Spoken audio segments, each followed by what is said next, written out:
علی بھائی سچ سچ بتائیں، آپ نے سما ٹی وی پر آنے کی کتنی فیس لی ہے؟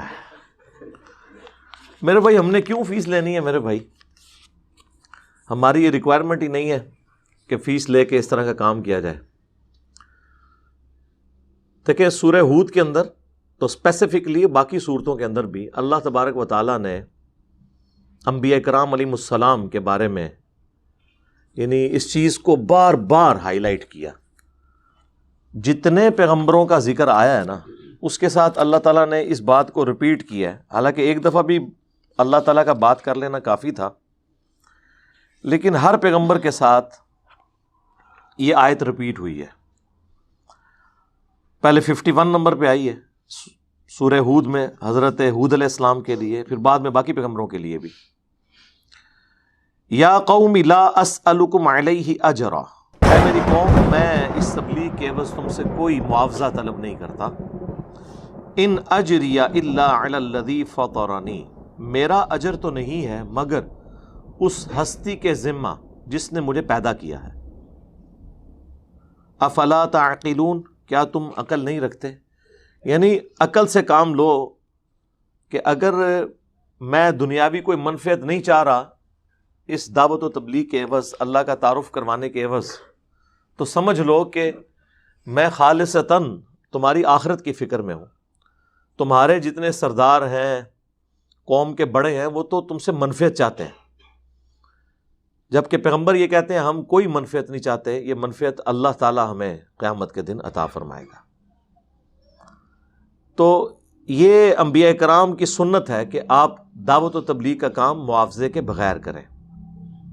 البتہ جب ٹوٹلی دین کے حوالے سے لوگ وقف ہو جاتے ہیں، جس طرح کہ ہمارے محبوب صلی اللہ علیہ وآلہ وسلم، تو پھر ظاہر ہے کام کاج تو چھوڑنا پڑتا ہے۔ میری یوٹیوب کے اوپر ایک ویڈیو بھی ہے، نبی صلی اللہ علیہ وآلہ وسلم کا ذریعہ معاش، یعنی آپ کا سورس آف انکم کیا تھا۔ پہلے تو آپ ایک کامیاب تاجر تھے، مکے کی امیر ترین عورت سیدہ خدیجہ سلام اللہ علیہا ان کی بیوی تھیں، لیکن جب دعوت و تبلیغ کی ذمہ داری آپ پہ آئی تو ظاہر ہے کہ یہ کام خود اتنا بڑا کام ہے کہ یہ آپ کو سب کام چھوڑ کے اس کے اوپر فوکس کرنا پڑتا ہے۔ اگر آپ نے مشن کرنا ہے، اگر یہ پارٹ ٹائم جاب کے طور پہ کرنا ہے، پھر تو آپ کرتے رہیں، لیکن اس سے کوئی دنیا میں تبدیلی نہیں آتی ہے جب تک کہ آپ اسے مشن کے طور پر اڈاپٹ نہ کریں۔ تو پھر آپ صلی اللہ علیہ وآلہ وسلم بیت المال ہی میں سے اپنا گزر بسر کرتے تھے۔ پھر سورۃ الانفال میں اللہ تعالیٰ نے مال غنیمت کا 5واں حصہ اہل البیت کے لیے رکھ دیا، نبی علیہ السلام کے رشتہ داروں کے لیے، آپ کے مہمانوں کے لیے۔ لیکن آپ صلی اللہ علیہ وآلہ وسلم نے کوئی جائیدادیں نہیں بنائی ہیں، سبسسٹنس لیول کے اوپر سب کچھ کیا۔ یعنی آپ ایک امیر ترین عورت، آپ کے عقد میں ایک ڈائنامک لائف اعلان نبوت سے پہلے، اعلان نبوت کے بعد ہونا تو یہ چاہیے تھا جس طرح کہ یہاں پر ہوتا ہے کہ جب تک کوئی عالم دین یا مذہبی پیشوا اسٹوڈنٹ کے طور پہ ہوتا ہے تو بیچارہ سائیکل پہ ہوتا ہے، جب وہ علیحدہ سے اپنا مدرسہ قائم کر لیتا ہے، کچھ عرصے بعد اس کے نیچے گاڑی بھی آ جاتی ہے، بنگلے بھی بننے شروع ہو جاتے ہیں، ڈرائیور بھی، سیکیورٹی گارڈز بھی رکھ لیتا ہے۔ نبی علیہ السلام کے کیس میں ایسا نہیں ہوا۔ آپ نے جب دعوت و تبلیغ کا کام شروع کیا ہے تو فاقوں پہ نوبت آ گئی، اور یہ فاقے آپ کی وفات تک رہے ہیں۔ بخاری مسلم دونوں میں حدیث ہے،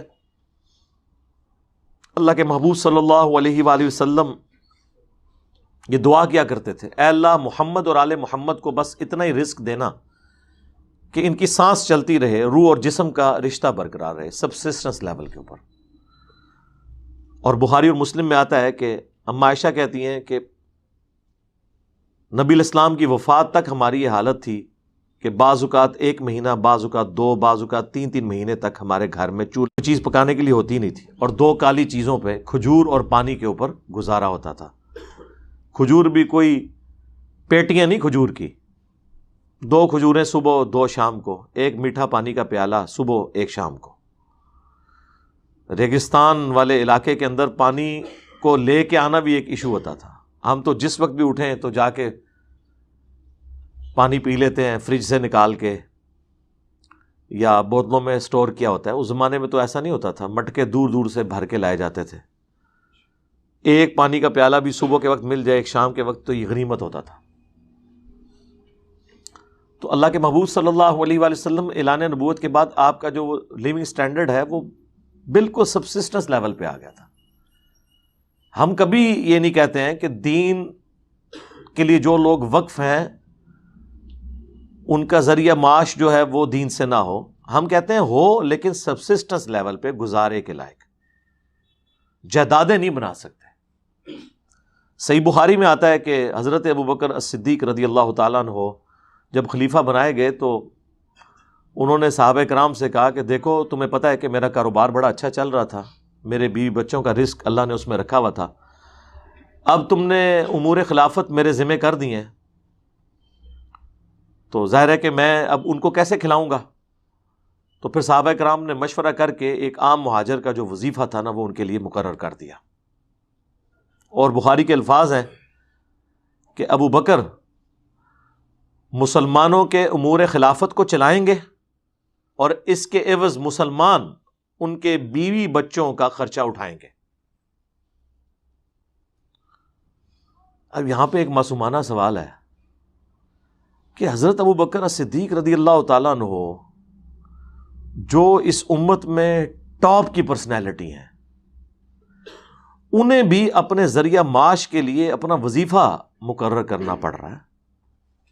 ایسا نہیں ہو رہا کہ وہ جناب درخت کے اوپر دیکھیں تو سونا, نیچے دیکھیں تو سونا, دائیں دیکھیں تو سونا, بائیں دیکھیں تو سونا, مسلح اٹھائیں تو سونا. اس زمانے میں کوئی ایسی بات ہوتی ہی نہیں تھی.